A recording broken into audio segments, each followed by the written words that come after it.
जी साथियों, उत्तर प्रदेश पुलिस 60,000 की जो प्रक्रिया है वो धीरे धीरे अपने अंतिम दौर की तरफ बढ़ चुकी है धीरे धीरे। तो ये जान लीजिए कि भाई उसमें क्या क्या चीजें हैं और कैसे कैसे चीजें प्रक्रिया कैसे कैसे आगे बढ़ती हैं। और उसी प्रक्रिया के बीच सबसे पहला जाता है कि आपका जब आप पेपर दे लिए हैं आंसर की आने के बाद आप अगला कार्यक्रम क्या होता है आपका डॉक्यूमेंट वेरिफिकेशन। तो डॉक्यूमेंट वेरिफिकेशन में कौन कौन से डॉक्यूमेंट लगेंगे, तो आज इन्हीं टॉपिक्स पे बात करने वाले हैं। क्योंकि भाई बहुत से बच्चे ऐसे हैं जो डॉक्यूमेंट की वजह से आपके सामने ही जब आप डॉक्यूमेंट वेरिफिकेशन कराने जाएंगे तो आपके सामने ही वो छट जाएंगे, तो आपको पता चलेगा कि डॉक्यूमेंट की महत्ता कितनी है। इसलिए अभी से भाई जिन लोग भाई अभी आप अवेयर हैं, जिनके पता है कि मेरे डॉक्यूमेंट्स में कुछ गड़बड़ी है, तो भाई वो अभी से अपने डॉक्यूमेंट्स तैयार करवा लें ताकि उनको इस दिक्कत का सामना न करना पड़े। तो लगभग भाई डॉक्यूमेंट वेरिफिकेशन में आपको लगभग टोटल 8 से 9 डॉक्यूमेंट्स, लगभग 10 मान के चलिए कि 10 डॉक्यूमेंट आपको तैयार करवाने पड़ सकते हैं। तो सबसे पहला डॉक्यूमेंट है भाई की एडमिट कार्ड। एडमिट कार्ड तो आपका वो रहेगा जो आपने पेपर दिया है, वो तो एडमिट कार्ड रहेगा, बट आपको डीवीपीएसटी को बुलाए जाने के लिए एक और अलग से एडमिट कार्ड आएगा। तो वो एडमिट कार्ड वो आप साइबर कैफे पे जाकर निकलवा सकते हैं या अपने से ही निकाल सकते हैं या डाक के माध्यम से भी आता है, तो वो एडमिट कार्ड हो गया। और दूसरी चीज है आपका एप्लीकेशन फॉर्म। ये भाई चीज कभी कभी होता क्या है कि भाई सबको लगता है कि एप्लीकेशन फॉर्म का कोई मतलब नहीं है, चलो हो गया, इसको क्या ले जाने की जरूरत है। बट एप्लीकेशन फॉर्म भी उतना ही जरूरी है जितना आपका एडमिट कार्ड जरूरी है। तो एप्लीकेशन फॉर्म भाई कई लोग का गुम हो गया होगा, तो अभी जाके साइन इन करके अपना एप्लीकेशन फॉर्म डाउनलोड करवा लें। जिनके पास है भाई वो अपने सुरक्षित कम से कम 2 से 3 कॉपी उस चीज की करवा लें। अगला डॉक्यूमेंट है आपका कास्ट सर्टिफिकेट।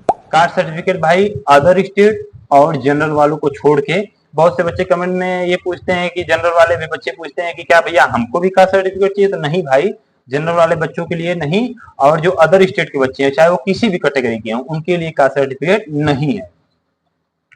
अगला चीज है आपका डोमिसियल निवास प्रमाण पत्र। निवास प्रमाण पत्र भाई अदर स्टेट के बच्चों के लिए नहीं जरूरी है, बट यहाँ के जो बच्चे हैं उनके लिए कंपलसरी। कारण अगर आप नहीं लगाते हैं निवास प्रमाण पत्र तो आपको अदर स्टेट के रूप में लिया जाएगा। तो ये जान लीजिएगा आपको उस जो फायदा मिलने वाला है स्टेट का वो लाभ नहीं मिलेगा। तो ये जान लीजिए कि आप उसको लगाना ही है अनिवार्य रूप से। तो ये जान लीजिए निवास प्रमाण पत्र आप अपना एक बनवा लीजिएगा, या जो लगाए हैं फॉर्म भरते समय वही आपका होना चाहिए, चाहे कास्ट सर्टिफिकेट हो या चाहे निवास प्रमाण पत्र हो या जाति प्रमाण पत्र हो, जो भी है। अगला आपका है टेंथ की मार्कशीट और सनद। तो अभी जो 2012-13 के बाद जो बच्चे पेपर दिए हैं लगभग उनका भाई जो मार्कशीट और सनद जो एक ही में आती है, तो ये हो गया। उसके बाद अगला आपका 12th की मार्कशीट हो गई, 12th की मार्कशीट और उसकी सनद। तो अभी जो उसके पहले के भाई उसकी सनद अलग हो गई, तो सनद भी आप अपने साथ में रख लीजिएगा। अगला पॉइंट है कैरेक्टर सर्टिफिकेट। कैरेक्टर सर्टिफिकेट भाई बहुत जरूरी है। बहुत से बच्चे पूछते हैं कि कैसे बनता है कैरेक्टर सर्टिफिकेट। तो कैरेक्टर सर्टिफिकेट भाई देखिए, कैरेक्टर सर्टिफिकेट एक राजपत्रित अधिकारी जो गैजेटेड ऑफिसर होता है उसकी साइन लगती है, चाहे वो डॉक्टर भी हो सकता है, चाहे कोई बहुत बड़ा, चाहे वो कोई गैजेटेड ऑफिसर समझ लीजिए पुलिस विभाग का हो, चाहे प्रशासनिक एडीएम तहसीलदार, ये जो गैजेटेड ऑफिसर हैं तो इनकी साइन रहेगी। और आपके गांव से जो मतलब जो जैसे सरपंच हो गए, प्रधान हो गए, जैसे जो मतलब प्रतिष्ठित व्यक्ति हैं, नामी गिरामी व्यक्ति हैं, तो उनके सिग्नेचर लगेंगे कि हाँ भाई ये मेरे गांव के निवासी हैं और इनको मैं इतने दिनों से जानता हूँ और ये इनका व्यवहार बहुत बढ़िया है, या किसी प्रकार का ऐसा, ये चीजें हो गई। कैरेक्टर सर्टिफिकेट आपके बनाने के लिए ये जरूरी है। अगला है आपका कम से कम आप 20 से 25 आप रख लीजिएगा पासपोर्ट साइज फोटो। जब भी आप डॉक्यूमेंट वेरिफिकेशन में जाएंगे तो ये पासपोर्ट साइज आप कम से कम 20 से 25 रख लीजिएगा। अगर आपने हाँ इंटर के अलावा है तो इंटर लेवल की जाए, बट अगर आपने स्नातक के मतलब लगाया है कि हाँ मैंने स्नातक में है, तो आपको स्नातक की मार्कशीट भी ले जानी पड़ेगी डॉक्यूमेंट वेरिफिकेशन में।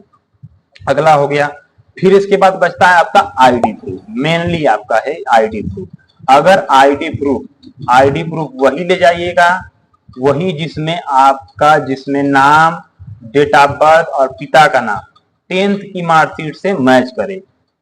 10th की मार्कशीट कभी कभी ऐसा होता है कि भाई नहीं मैच करता है, तो उसको अभी से आप प्रिपेयर कर लीजिए। अभी से आप उसका जो भी संशोधन जो भी प्रक्रिया है, आधार कार्ड में अगर गलती तो उसको सही करा लीजिए, पैन कार्ड में अगर गलती तो उसको सही करा लीजिए, 10th की मार्कशीट में संशोधन करा लीजिए। तो ये चीजें आप अभी से प्रिपेयर कर लीजिए, वरना आपको दिक्कतों का सामना करना पड़ जाएगा डॉक्यूमेंट वेरिफिकेशन में। और जल्द से जल्द आपकी डॉक्यूमेंट वेरिफिकेशन, ये जान लीजिए कि आंसर की जो फाइनल आंसर की आने के बाद अगला प्रकरण क्या होगा, डॉक्यूमेंट वेरिफिकेशन। उसके बाद ही आपकी पीईटी होगी। उसके बाद डॉक्यूमेंट वेरिफिकेशन के बाद पीएचटी होगा, आपकी हाइट और चेस्ट और ये सब चीजें मापाई होगी। उसके बाद आपका पीईटी होगा, फिजिकल एग्जाम। तो जैसे पीएचटी के पहले आपका डॉक्यूमेंट वेरिफिकेशन हो गया, डॉक्यूमेंट वेरिफिकेशन के बाद उसके बाद अगले दिन आपको चाहे 1-2 दिन बाद, चाहे उसी दिन भी आपको बुलाया जा सकता है कि आप आ जाइए, आपकी नपाई जोखाई हाइट और चेस्ट का वो करना है, आपका वेट जो भी है, और उसके बाद ही आपका पीईटी होगा। तो ये जान लीजिए कि डॉक्यूमेंट वेरिफिकेशन से आपको बढ़िया से हर हाल में गुजरना है। तो ये जान लीजिए कि इन चीजों को प्रिपेयर और अभी से बनवा लीजिए। तो सभी लोग, उम्मीद करता हूँ जल्द से जल्द इस चीज को तैयार करा लेंगे और बढ़िया से बढ़िया सिलेक्शन लेंगे। जय हिंद।